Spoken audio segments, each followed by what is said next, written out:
حنا جايين من كل مكان للصويرة زينة البلدان زورو ونرجع فرحان كالضبيل وللهيل ولا حوض السلاح ومحيلة نضربو شوفار هاد الليلة.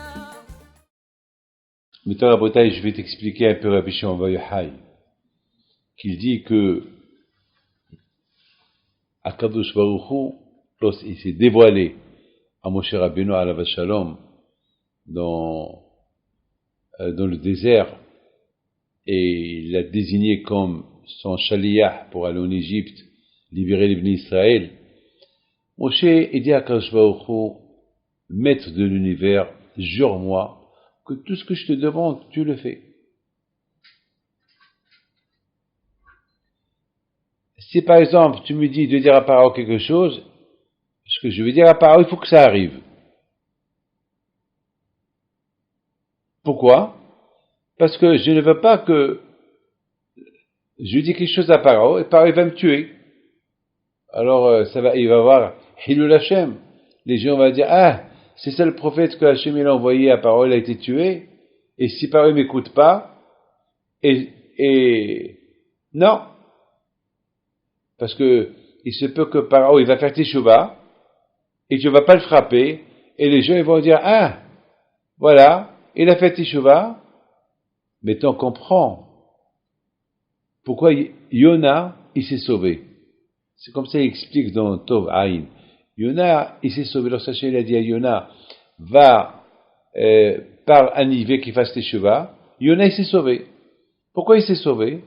Parce qu'il a dit, et si je leur dis que dans 40 jours la ville va être détruite si vous faites Teshuvah, si vous faites pas Teshuvah, et entre-temps ils vont pas faire cette Teshuvah, et Hashem va leur pardonner, alors il va voir Hilul Hashem. Alors il a dit, je préfère que Hashem me tue et je transmets pas ce message aux gens de Nivé. Donc exactement ça, ce que Moshe Rabbeinu il a dit à Hashem. Hashem, tu me dis que je dis à Pharaon que tu vas porter une plaie, Pharaon il va faire Teshuvah, la plaie elle va pas venir, alors ils vont dire, je suis un faux prophète, ou bien que tu préserves qu'il me tue. Alors Hashem, tu me promets que je vais en ton nom, et tout ce que je dis, il arrive. Et Hashem il lui a juré.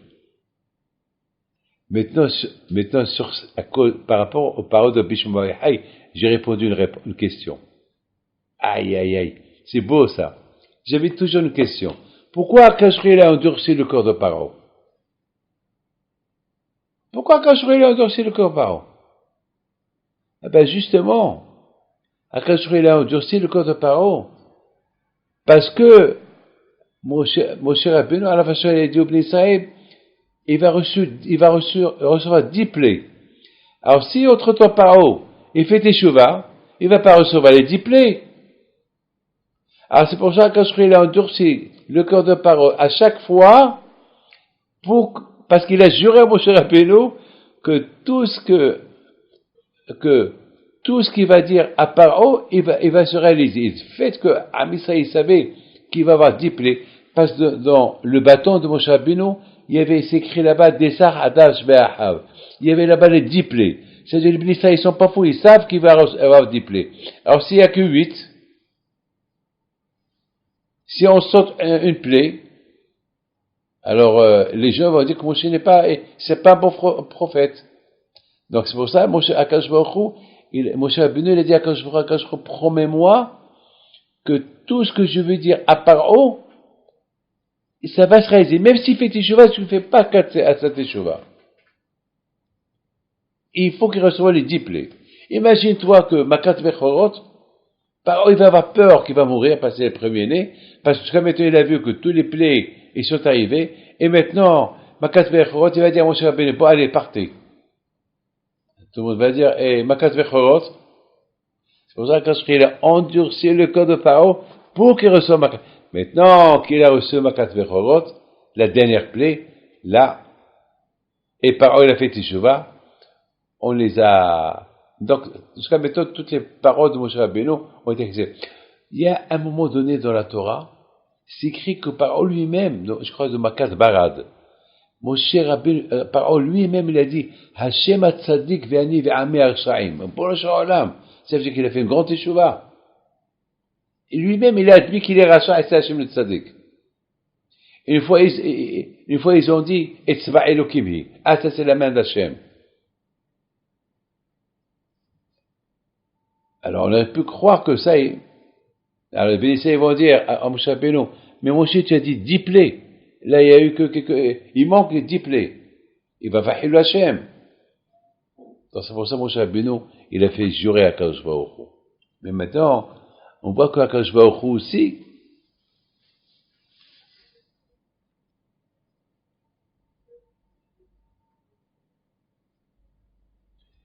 Kadosh Baruch Hu, il a juré, il a dit, à la condition, il y a deux choses que je jure pas. Ne me dis pas qu'un jour tu vas rentrer en Israël, parce que si tu meurs en dehors d'Israël. Sur ça, je ne jure pas. Voilà. Et aussi, il a dit, alors,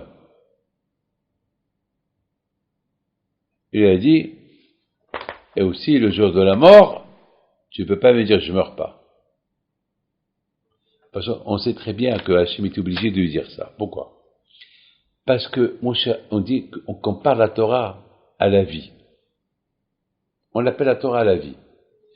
Étant donné que la Torah, elle est appelée au nom de Moshe Rabbeinu, Zechro Sefer Torah Moshe Avdi, ça veut dire que, comment? Moshe Rabbeinu, que lui, la Torah, elle est appelée en son nom, il y a forte raison de dire, je ne vais pas mourir. Comme que la Torah, elle est vivante, et la Torah, c'est moi qui a apporté la Torah du ciel, et comme que ceux qui habitent au ciel sont vivants, donc je vais devenir un parmi les vivants, que jamais je vais mourir. Étant donné que la Torah, elle s'appelle la vie, et c'est moi, et la Torah, c'est moi, Torah Tzivala no Moshe, donc il y a une forte raison de dire que Moshe ne va pas mourir. Quand je lui ai dit, ça tu ne lui demandes pas. Ne m'apporte pas l'argument comme que la Torah elle est vivante, toi aussi tu vas rester vivant. Donc ça, à l'exception de ça. Parce que si tu meurs pas, chacun qui va étudier la Torah, il va dire, moi aussi je meurs pas comme Moshe Rabbeinu. Alors tout le monde va rester vivant. Ah, et la mort c'est un Mashiach. Le Mashiach, il va venir, personne ne va mourir. Mais entre-temps, même si ça dit qu'il faut qu'il meure. T'as compris ça? Maintenant, pour Eretz Israël, il a fait jurer. Il a dit, je te jure que tout ce que tu dis, je l'accepte, mais j'accepte pas si tu pries pour entrer en Israël. Ça, je l'accepte. Ça veut dire quoi? Ça veut dire que, si jamais tu fais une faute, par rapport à cette faute-là, tu risques de ne pas rentrer en Israël. Mais c'est pas parce que, même si tu fais une faute, tu vas rentrer en Israël. Vous avez compris ça? Ça veut dire que, c'est pas écrit dans la Torah, quoi, quand je lui ai dit, voilà, je sais que tu vas pas rentrer en Israël. Il a dit non. Si jamais tu transgresses quelque chose que je t'ai dit et tu l'as pas fait, tu risques de perdre le titre de rentrer en Israël. C'était magique, c'était Chokhma qu'Akadosh Baruch Hu, il a fait à Moshe Rabbeinu. Et Moshe Rabbeinu, il a accepté. Pourquoi? Parce que peut-être que Moshe Rabbeinu, il a pensé, bon, peut-être jamais je vais fauter, donc je vais rentrer en Israël. Moshe Rabbeinu aussi, il a fauté, il a pensé, que peut-être d'ici matin Torah, Hachem, il va éliminer le Yetzirah, et s'il va éliminer le Yetzirah, automatiquement, il va éliminer aussi, quoi? Le Malach HaMavet, il n'y aura plus la mort. Donc, il a accepté. Mais malheureusement, les deux choses, ils se sont pas réalisées. Parce que les Bnei Israël, ils ont fauté avec le Hegel, et le Malach HaMavet, il est retourné. Parce que la Gemara dit que lorsque Hachem, il a donné la Torah, Il a dit Anochi, la Gemara a dit que le Yetzirah est sorti de leur cœur. Il n'y a plus de Yetzirah. Il fallait qu'ils attendent 40 jours pour recevoir la Torah, et même la mort, elle ne serait pas mort. Il y aurait le Yetzirah complètement anéanti. Et avec le Malachama, vous savez. Mais malheureusement, le Yetzirah, il est venu, il leur a poussé à faire le veau d'or, et malheureusement, il s'est passé ce qui s'est passé. Que la mort, elle est retournée. Et malheureusement, Moshe Rabbeinu, Hachem lui a dit de parler au rocher, il a frappé le rocher, donc il a perdu Eretz Israël aussi. Même avec, et il a prié 515 prières, Hachem lui a dit non, je t'ai déjà juré que tout ce que tu dis, je l'accepte, sauf si ces deux choses-là, malheureusement, tu les as transgressées. Il y a eu le Hegel, et il y a eu, j'ai dit de frapper, de parler, et tu n'as pas parlé, tu as frappé. Donc voilà, je peux rien faire pour toi. Maintenant, on voit que lorsque les Bénissa, ils ont fait le Hegel, on a vu qu'il n'y a eu que 3000 personnes qui ont fauté et qui sont morts, comme qui s'écrit dans le périph' de Rabbi Elazar. Il dit la phrase suivante que lorsque Moshe Rabbeinu, il a cassé le veau d'or, il l'a rendu comme une poudre, il a fait lécher tous les juifs. Et chacun qu'il a eu, que sa langue est devenue or, il a fauté dans le veau d'or. Vous avez compris? Ah ben ta question, elle se pose. Quoi, il n'y a eu que 3000? Ah, puisqu'il y a eu 3000, pourquoi jusqu'à maintenant on paye? Jusqu'à maintenant, Akash Baruch Hu, lorsque Akash Baruch Hu, il s'énerve, il se rappelle le veau d'or qu'on a fait.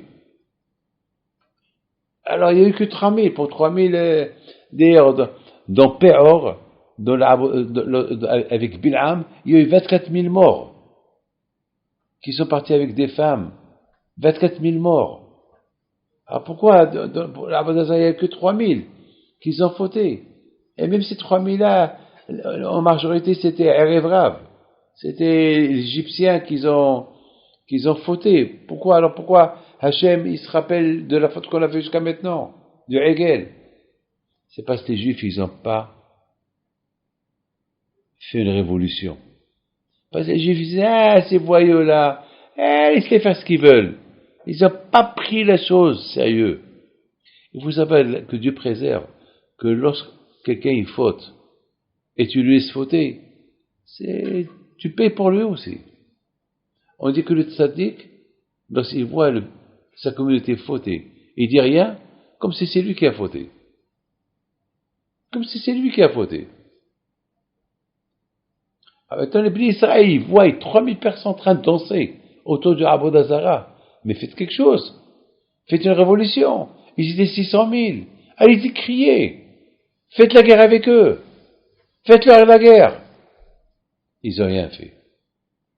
Alors quand je vais au Chou, il a puni ceux qui ont fait le veau d'or, mais il te dit que toi, Israël, ils auraient pu faire quelque chose, ils n'ont pas fait, donc une leçon à vie, une leçon pour toutes les générations, que lorsque tu vois quelqu'un qui faute, et tu dis rien du tout, tu laisses fauter, donc tu t'attrapes pour lui. Donc c'est la raison pourquoi Rabotai, chaque fois qu'il y a une Gezerah, Kadosh Baruch Hu, il dit, mais pourquoi il y a cette Gezerah? Parce que les Bénissa, ils ont fauté. C'est qui la faute de cette faute-là? À qui la faute? Eh ben, aux grands qu'ils n'ont pas crié. Ah ben, et ça s'est passé comme ça s'est passé à l'époque du Hegel. Qui s'est passé à l'époque du Hegel? Il y a eu 3000 personnes qui ont fauté. Les autres, ils ont rien fait.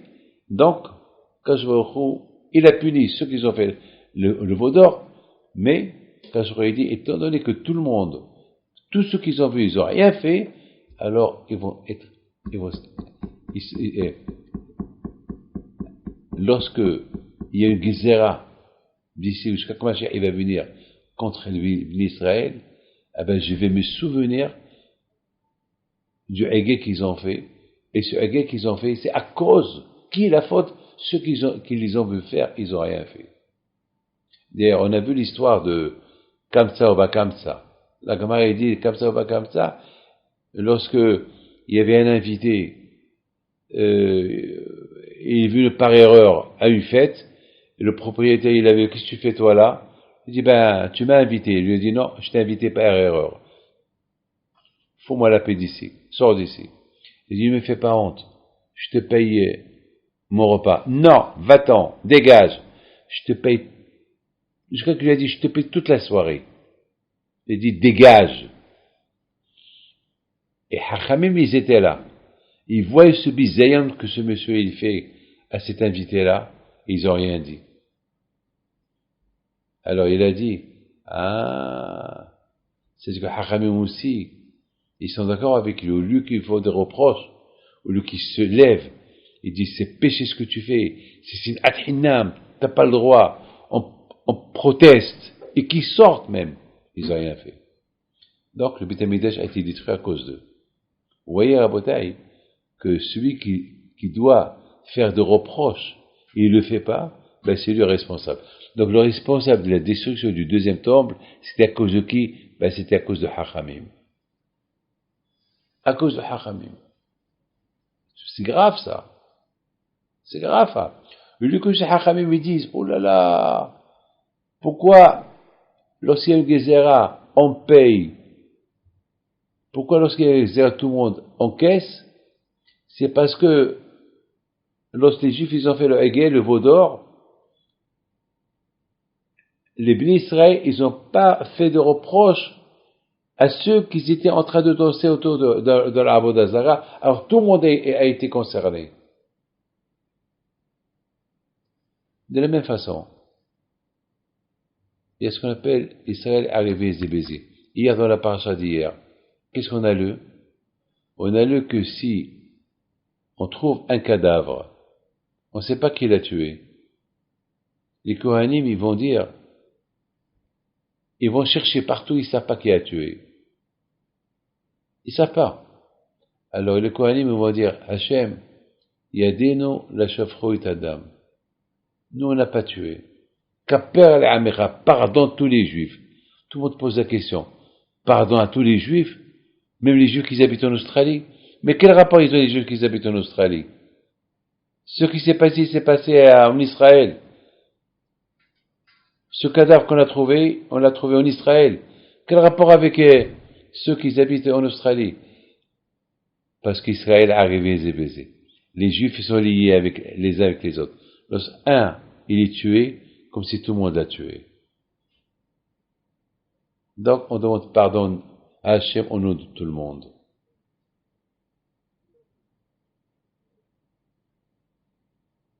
Vous avez compris? Bon, plus ou moins, c'est ça. C'est comme ça qu'on explique plus ou moins ça. On voit aussi que dans on voit que Moshe Rabbeinu Alav Shalom il dit à Aaron, je pense qu'il pose ta question. Il dit Aaron, mais pourquoi tu as jeté vite comment ça s'appelle, le tzitz, parce que parce que les sorciers égyptiens, ils ont trouvé comme un camillard en cuivre, et c'est écrit là-bas, Aléchor, monte le taureau. Et Moshe Rabbeinu, lorsqu'il cherchait la tombe du Yosef Hatzadik, le Nil, il savait pas où il se trouvait. Alors Moshe Rabbeinu, il a pris un morceau de cuivre, il écrit là-bas, Yosef, monte. Si tu montes pas, on ne sait pas où te chercher. On va quitter sans toi. Et le cercueil de Yosef, il est monté à la surface. Moshe Rabbeinu, il a pris. L'Égyptien, il y avait 2 sorciers, ils ont fait la nage, ils ont nagé au Nil, ils ont pris ce morceau de cuivre. Et ils l'ont donné comment ça s'appelle, à Aaron. Ils ont dit à Aaron, voilà, c'est écrit ici, Aléchor, c'est écrit ici, monte le shor. Voilà, avec ça, tu vas fabriquer un shor, c'est toi parce que toi tu es Youssef, toi tu es le frère de Moshe Rabbeinu, il n'y a que toi, et toi ça va réussir avec toi plus qu'à moi. En même temps, Aaron à Cohen, il a jeté, et il est sorti le veau d'or. Alors Moshe Rabbeinu, il a dit, mais pourquoi tu as fait ça? Pourquoi tu n'as pas attendu, toi? C'est la question. Pourquoi tu n'as pas attendu? Alors il a dit, je ne pouvais pas attendre. Parce qu'ils ont tué Hor, qui est prophète, parce que Hor, lorsque tu es parti au ciel, tu as nommé Hor pour qu'il te remplace. Donc c'était le prophète à ta place. Ils l'ont tué. Moi, je suis le Kohen. Si je fais pas ce qu'ils m'ont dit de faire, ils m'auraient tué. Et s'ils m'auraient tué, Hachem, toutes les prières que tu vas faire, ils vont pas les accepter. Il va pas les accepter. J'ai préféré que c'est moi qui fais la faute et que Hachem, il me punit et que je meure et pas à Israël. Après tout, c'est que Erev qu'ils ont fait. Ces 3000 là qu'ils ont fait le veau d'or. Pourquoi à cause de ces 3000 là qu'ils ont fait le veau d'or, toi Israël va mourir. Je préfère que Hachem me punisse à moi. Et justement parce qu'Hachem il a vu la bonté de Aaron à Cohen, il a nommé Cohen Gadol, et il est devenu ce qu'il est devenu. Et pourtant c'est lui qui a fait le veau d'or. Mais il a fait le veau d'or, l'Ishem Shamaim. Il a dit, je préfère que c'est moi qui le fais. Et c'est moi qui prends le coup, que c'est eux qui vont le faire, et Hachem va punir tous les bénis d'Israël. Maintenant, je termine. On comprend très très bien à Kippour, c'est à Kippour que Hachem il a pardonné la faute du veau d'or. C'est à Kippour, oui ou pas? C'est à Kippour. À Kippour, Hachem il a dit à Moshe Rabbeinu, Salahti kidvarecha. Kippour Hachem il dit à Moshe Rabbeinu, je leur pardonne. Parce que Moshe Rabbeinu est monté 3 fois au ciel. Il est monté la première fois pour apporter la Torah. Ils ont fait entre-temps le veau d'or, il a cassé la Torah. Et il est monté la deuxième fois, encore 40 jours, il a prié pour que Hachem, il lui redonne la Torah.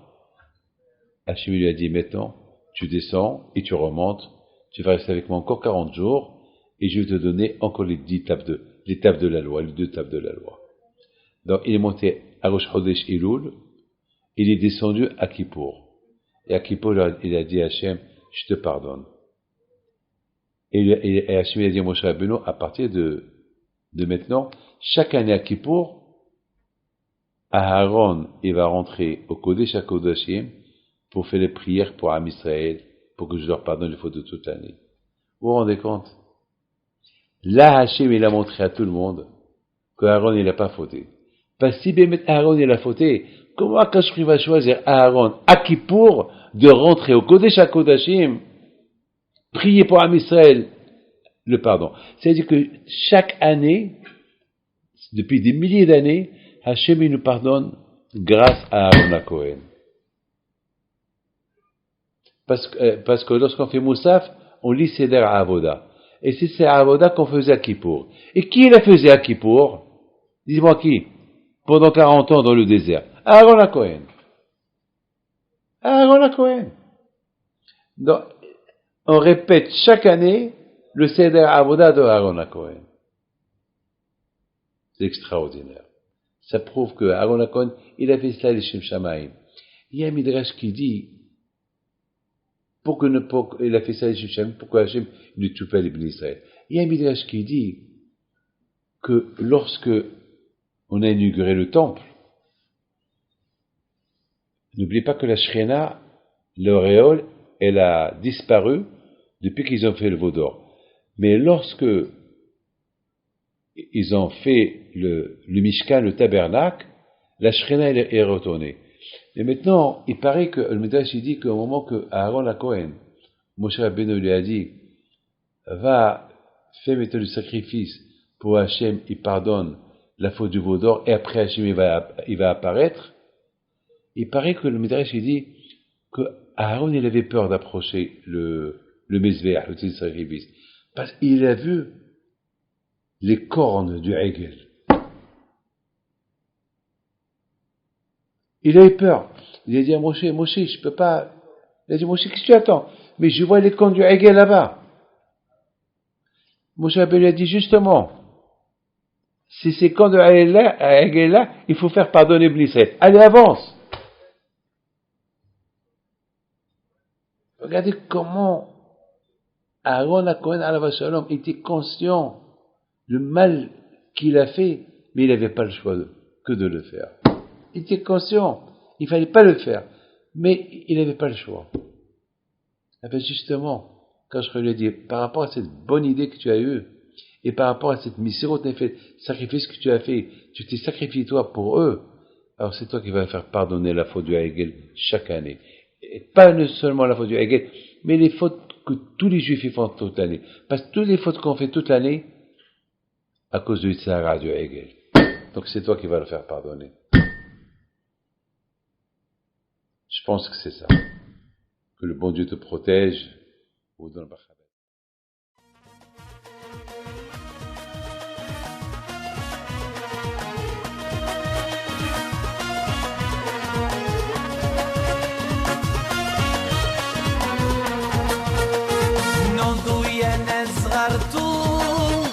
على ربيع حيم بنتو وقف لنا زي خود